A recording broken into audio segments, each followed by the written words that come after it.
What made me hang up my old life and just really go all in with giving my life to Jesus? Okay.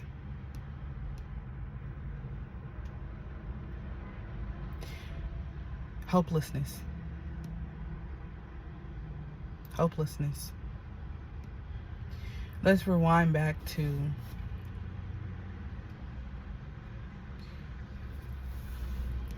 July of 2018. I had just ended a marriage that I was in with my partner that I had been with since I was 19. We had been married since I was 22. I was 25 at the time. So we were together for almost 11 years.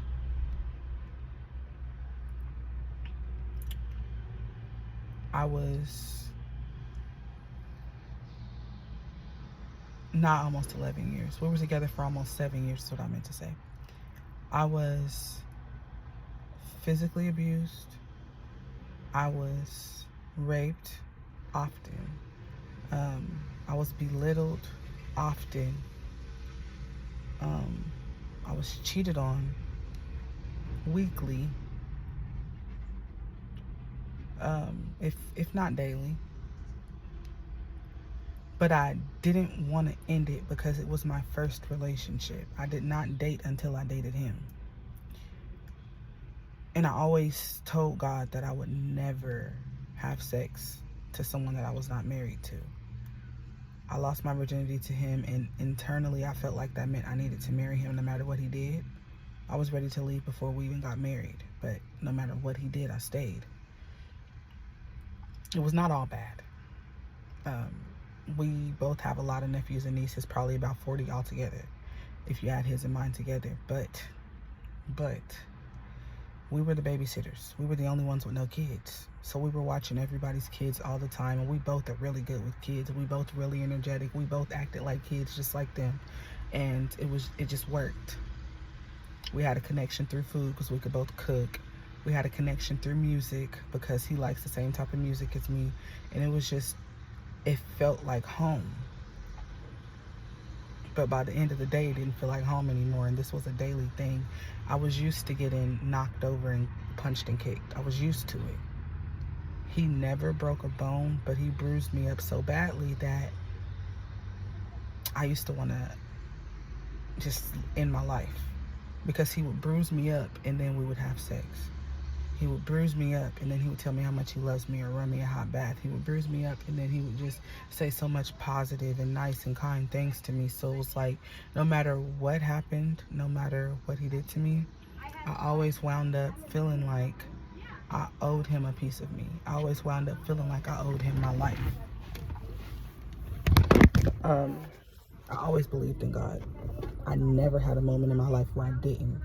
But there would be times where he would say he didn't know if he believed in God. Like, he grew up in a family where his grandma is a church woman, and he was raised by his mom and his grandma, because he was raised by a single mom, but they lived with his grandma on and off his whole life. So, and he was also the youngest. His mom had 6 kids. He was the youngest of her first 3 kids, and then she had he was the youngest of her first 4 kids, and then she had 2 kids after him. So he was always babysitting the younger 2 kids and his nephews and nieces all the time. So there were always kids around us. He knew a lot about church and all that, but his family was not followers of Christ. Like, they believe in God, but if you looked at their lifestyle, you wouldn't know that they were Christians. And that's the same thing with my family. Everybody in my family believes in God, but if you look at their lifestyle, you wouldn't know they were Christians. So we definitely trauma bonded in a lot of ways. There's a lot of stuff that his family is capable of that my family would never do to anyone. So the values were different when it came to our families, but the toxicity was similar. So we bonded on that. But anyways, when you have enough, you have enough. I never told anybody about the abuse. I never told anybody about the cheating, but people would see him out with other women, or people knew. So it's not like nobody knew he was cheating on me. People knew. But I never openly disclosed it for the whole 6.5 years we were together. I never openly disclosed it. But when I finally left him, finally, cold turkey, because I had my baby. We had 4 miscarriages, and we were raising my nephew together. But I finally had a baby. I was sick the whole pregnancy. I almost died. He was still cheating. And I'm like, not only are you still cheating, but you're still putting your hands on me. And we have a newborn baby after we had a unsuccessful pregnancy 4 times in a row. I'm done. And we had to move in with my mama because you won't work. I'm done. So when I finally left, he moved in with the girl he was cheating on me with. She was the aunt of one of his nephews. He was boldly cheating with her, and she was married. I don't understand how he moved in with her. I don't know how that situation worked because she claimed to be married. But he moved in with her. And I moved into my own place on my mama's block. He was stalking me. I'm just going to say it. He was just stalking me. He kept the house key because he helped me move. He kept the house key even though I kept asking for it back. So he would pop up and just unlock my door, waiting to see a man. I was not dating. He was waiting to see a man. He would video call me and tell me to flip my camera. I'm like, we are not together. We weren't divorced yet, but we were not together. He was living with his mistress.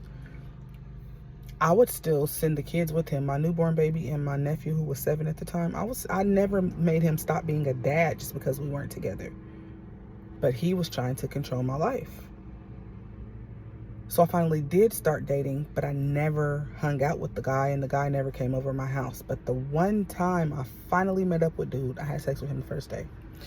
The one time I finally met up with dude, my ex-husband's waiting at my house for me to come back.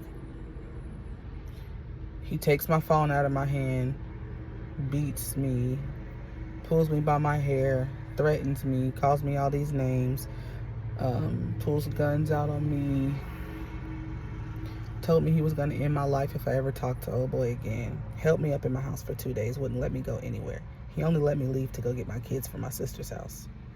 My dumb self was so trauma bonded to him that even though he let me go to go get my kids, I didn't call anybody and I didn't stop at the police station. I didn't even stop at my mama's house on the same block. I drove all the way to my sister's house to go get my kids and came back to his abuse. That's how far gone I was. That's how scared of him I was. So anyways, I'm 25 at the time. He winds up calling my mom and telling her that I'm a hoe.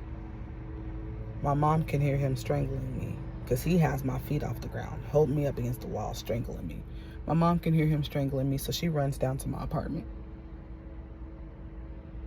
You're going to have to get the book to see what all happens, but basically, my mom gets me out of the situation. I go to a domestic violence shelter, but remember, I'm already in another relationship. Only met up with dude once, but I'm already in another relationship. I start leaving the shelter. I was working full time, but he is stalking me outside of my job, so I had to stop going to work. I had to stop going to work because he's literally sitting outside of my job and sending people to sit outside of my job, even though I have a PFA on him, even though I'm living in a domestic violence shelter and he doesn't even know where I'm at. He's stalking me at work. So I stopped going to work, but I keep leaving the shelter to take my kids to my sister's house to sleep with this man that I just started talking to. Letting him keep my mom's car, because I had 2 cars at the time, my mom's car and my car, because my car was acting crazy. I had it parked at my mama's house. He would keep my mom's car overnight because he worked at Dog and Shake and I was working at Great Clips. So the way that it would work is he would pick me up in the morning so I could take him back home, so I could take my kids to daycare and school and go to work, and then I'd get off work, give him the car, he'd drop us back off at the shelter. That's the way it was going. But when I took my little break from work, I was just coming to pick him up. We would have sex, do all this. Like, we was going to museums, Indian Center, having sex outside. We was at the park having sex in the freaking urinals. Like, we was having sex anywhere you could think of, and most of the time it was outside.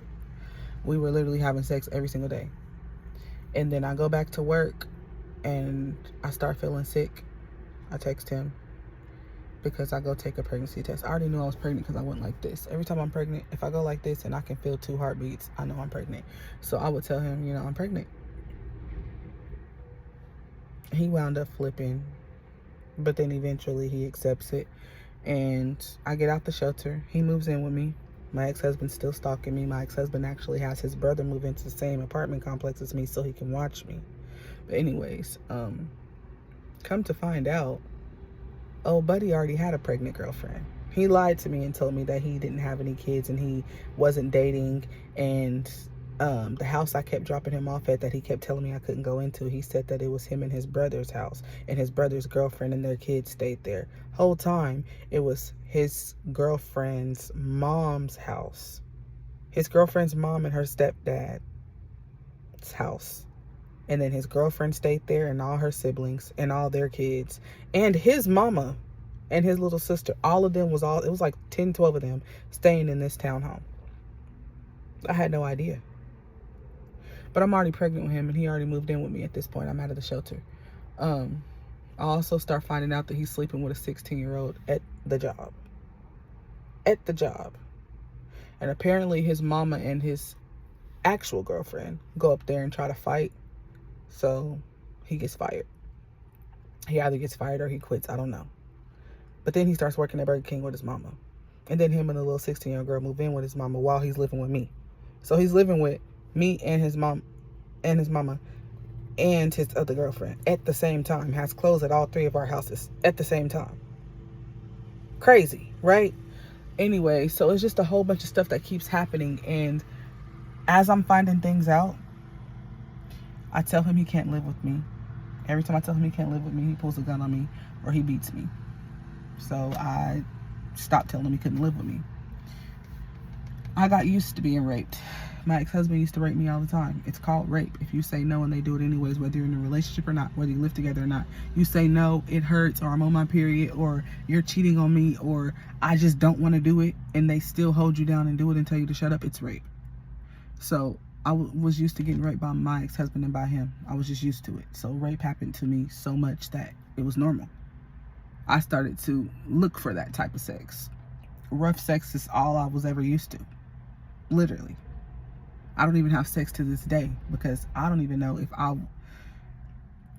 I would be able to enjoy or accept anything that is not rough, because my whole life, anytime somebody has had sex with me, they've taken it.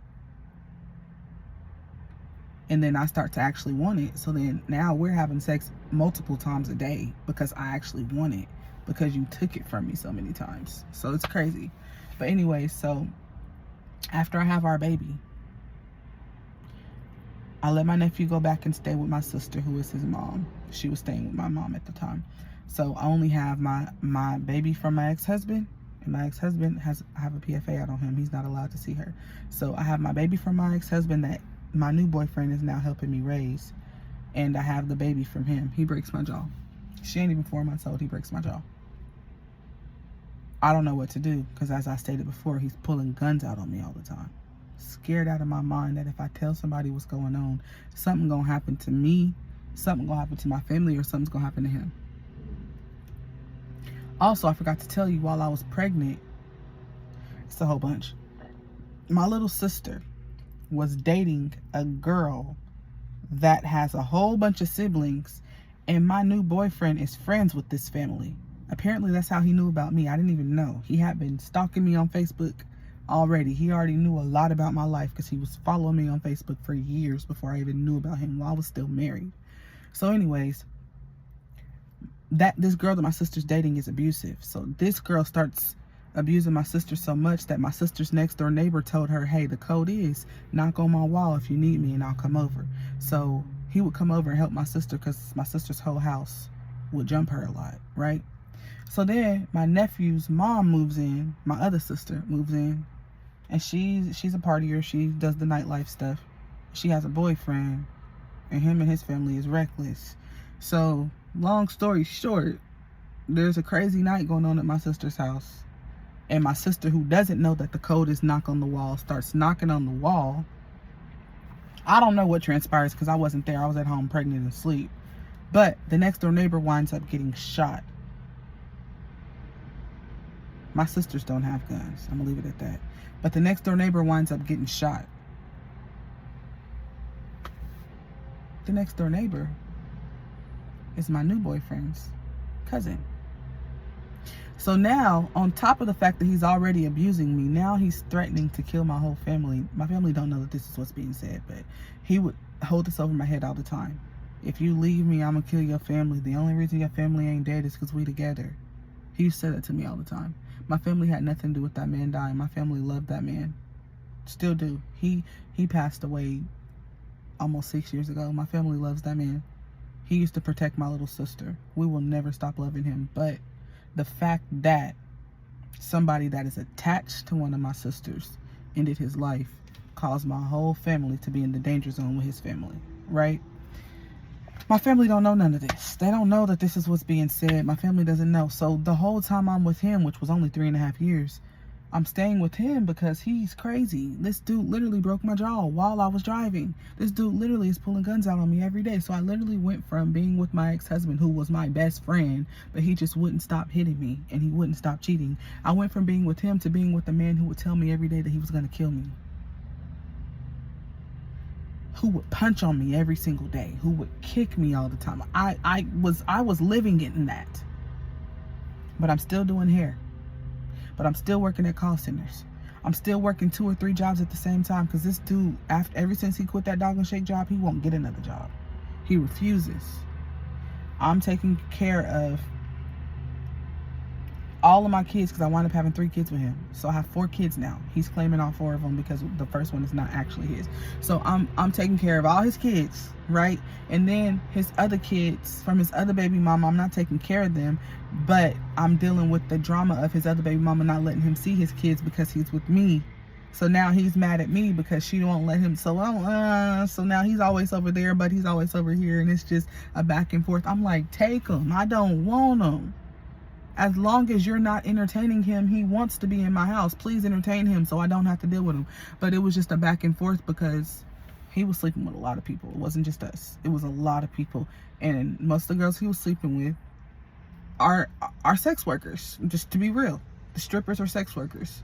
So I was like, I don't want to be in this situation at all, but I had no choice. He used to try to force me to do it. You're gonna sell your body. No, I'm not. Well, what if I beat you? I said, well, you're just gonna have to kill me because I'm not selling my body. Dude wanted to be a rapper, but he rapped like 50 Tyson and Ice JJ Fish had a baby. You cannot rap. So I'm writing his rhymes for him. It was just a lot going on. And it was every single day. Like, we both had a weed addiction. I already was smoking weed, but not as much. When I got with him, I was smoking weed like 10 times a day. And his family got a weed addiction too. And then he thought he was a drug dealer, but he was smoking up all his product. Come to find out, he was doing hard drugs too. So he's spending all of my money on drugs that he's supposed to be selling, but he's smoking them or playing with his nose. So he had a lot going on. He had a lot going on. While I'm taking care of these kids and working and trying to stay away from him, I'm keeping the kids at daycare. My cousin owns a daycare. I'm keeping the kids at daycare for 12 hours a day sometimes, just so that they don't have to be around this crazy dude. I don't know how to get out. Wonderful dad if I'm giving him something, but if I'm not giving him anything, he's beating me and the kids. It was a lot. I didn't know what to do. If I would have told my family what was going on, the situation would have ended way different, but somebody would have been in jail. I didn't want to let nobody know what was going on. I also didn't want to let my ex-husband know what was going on because not only did he try to kill me, but he was crazy. If I would have told him what was going on and that his daughter was in the house with somebody that was doing the things this man was doing, I don't know what would have happened. So in 2021, September, he breaks my ribs. Less than 2 months after I have our last baby via C-section, so I finally had enough. Called my mom. Told my mom what's going on. My mama gets the police over there. I ain't seen him since. This was September of 2021. Have not saw him since. Went no contact.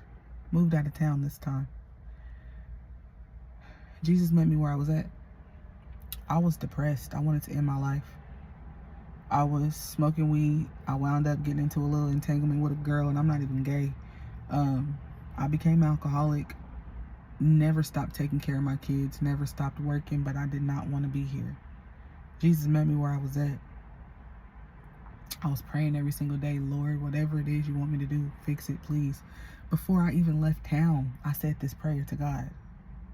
I don't know how to get out, but I don't want to be here. Lord, if this is not where I need to be, please help me because I'm giving up. I said that. Next day, my ribs got broken. I'm telling you that God met me where I was at, because it don't matter how much abuse I went through. I knew that there was a God. It don't matter how much the men that I was with kept telling me God wasn't real, or why you praying to him, or why you always saying look at God. I knew there was a God. Even though I didn't know how to follow God, I knew there was a God. I never stopped having that faith of a mustard seed. That little bit of faith that I had got me through all of this hell that I went through. So God sends me a safe haven. I go to a domestic violence shelter here in Kansas City that offers me free therapy. I take the therapy. Then I start talking to one of my cousins out here. She's twice my age, so I was calling her my aunt at the time, but she's my cousin. She starts helping me in as much ways as she could. Not financially. I was helping her financially a lot of the time, but she was helping me in all other ways as much as she could. And my kids grew so much being around her. I started to feel what genuine love was. I started to look at myself differently. I started to understand who I was. I wound up outgrowing that situation, but I will never stop thanking God for sending her to show me who I was and show me who he was. I joined a church home. I joined the Single Mom KC. I go to networking events with women who have been in my shoes and have excelled so far that now they help other women. I started to use my social media platform to give back in so many ways. I talk to women who have been through or are still going through what I went through. I wrote a book about my life and published it on domestic violence, surviving domestic violence, overcoming the victim mindset. I did so many things to counteract the things that the devil thought he was taking away from me. I did so many things, and I'm still doing so many things to counteract the spirit of poverty, the spirit of doubt, the spirit of lust, the spirit of alcoholism, the spirit of actually craving being mistreated. I stopped having sex at the beginning of 2022. It's almost 2025. I did have my body taken advantage of last year. So last July, I had my body taken advantage of by a friend of the family that I barely knew. He came over my house the night of the 4th of July, and I told him before he came I didn't want to have sex with him, but he cussed at me and held me down and did it anyways. I was told not to say anything to anybody because he's been in our family since he was a kid. That might cause issues. I didn't know him. I met him when I moved here. He's not no family of mine. He took advantage of me, and that caused me to start writing my book. I wrote my book and published it within 4 months of him doing that to me. And I thank God that the things that happened to me did not destroy me, but it pushed me further. The things that happened to me did not stop me from loving him, but it made me live. I thank God for that. And I'm still working on it every single day. I'm still working on forgiveness. I'm still working on when the flashbacks come, not allowing them to consume me. I'm still working on all of that. But the fact that I'm working on it and showing people what I'm going through and showing people, hey, I got 5 kids. One of them is not mine biologically, but I got 5 kids, and I'm still doing this.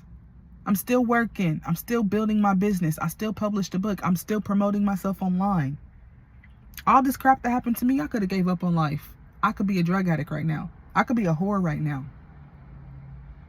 I could be inflicting self-pain. I could be inflicting pain on my children. I could be posting content that makes people want to hurt each other. I could be talking reckless, but instead I stopped cussing, I stopped drinking, I stopped smoking, I stopped having sex. I'm no longer bisexual. So all the things that I used to do, I stopped doing it. I left all of my belongings in Wichita, Kansas, and came to Kansas City with nothing but my car and my kids. And my car caught on fire. So much stuff happened, but I still drove that car until I got into a wreck. And guess what?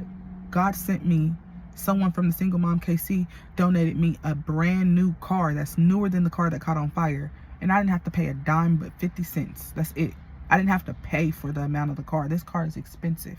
A 2013 Dodge Journey that only had 90,000 miles, and I paid $50 to register it. That's all I had to pay. I was driving a 2008 Hyundai Entourage, a van where the sliding doors didn't even open no more. The engine caught on fire. So much things was wrong with it, electrical issues. That car got totaled and I got given a brand new 2013 Dodge Journey and I paid $50. God knows my struggles. He knows what I've been through. God knows the conversations that were had about me when I wasn't in the room. God knows everything. But you know what? I'm still doing hair shows. I'm still doing fashion shows. I'm still doing my podcast. There's so much things I am still doing that the things that I no longer do don't matter to me. I am not in lack. Yeah, I don't have sex no more. Yeah, I'm not in a relationship. Yeah, my children don't have a father. Whatever. I don't care. The things I don't have don't even halfway measure up to things I do have. And I have nobody but God to thank. That's the way I look at life. That's how I get through it. Every single day. My own family barely talks to me anymore because of how deep I am in it with God. Can't drink and smoke with you because I don't want to. That's how y'all bond with each other. I don't want to. Don't listen to the vulgar music I used to listen to anymore. You might catch me listening to some R&B. And not even the ones that's talking about sex all the time. I don't listen to anything that disrupts my spirit. I used to be the naughtiest person when it came to music. If it didn't have at least 50 cuss words in it, I wasn't playing the song. That's not me anymore. I used to tell the dirtiest, nastiest jokes. My brain works like AI. I could hear one word and turn it into a nasty joke. I don't talk like that no more. They can't relate to the new version of me, so they just would rather not talk to me. When they do talk to me, they would rather belittle me for being a Jesus freak. So I went from having everybody always wanting to talk to me to literally nobody wanting to talk to me at all. This season of isolation is bringing so many new souls to me, and God did it. It's hard. It's not easy. Still dealing with all the things that I deal with and raising 5 kids. It's not easy. But you think I'm gonna go back? You think I'm gonna give up? You think I'm gonna act like he didn't do it? You think I'm gonna act like he didn't answer my prayers and pull me out of that crap? Nah, I'm not doing that. You think I'm gonna settle for less and just go jump into a relationship with just anybody or get back with my baby daddy? Not doing that. You think I'm gonna go get a blunt because I be a little stressed out sometimes? Not doing that. Glass of wine, none of that. I'm not doing that because I choose not to do that.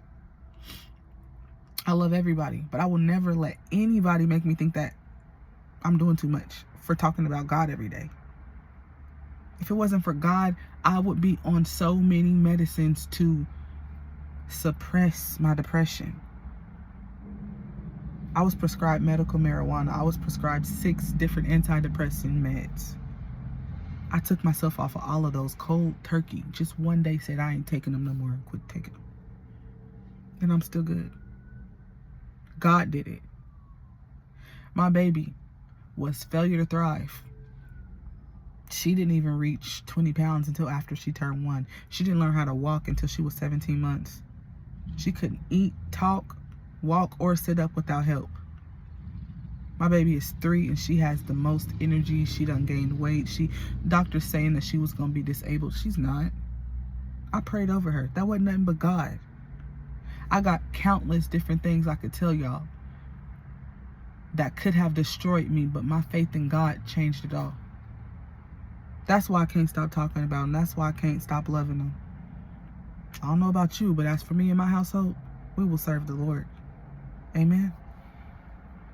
And get you a copy of Faith, Family, Freedom, The Rosie Experience on Barnes & Noble. The link is in my bio.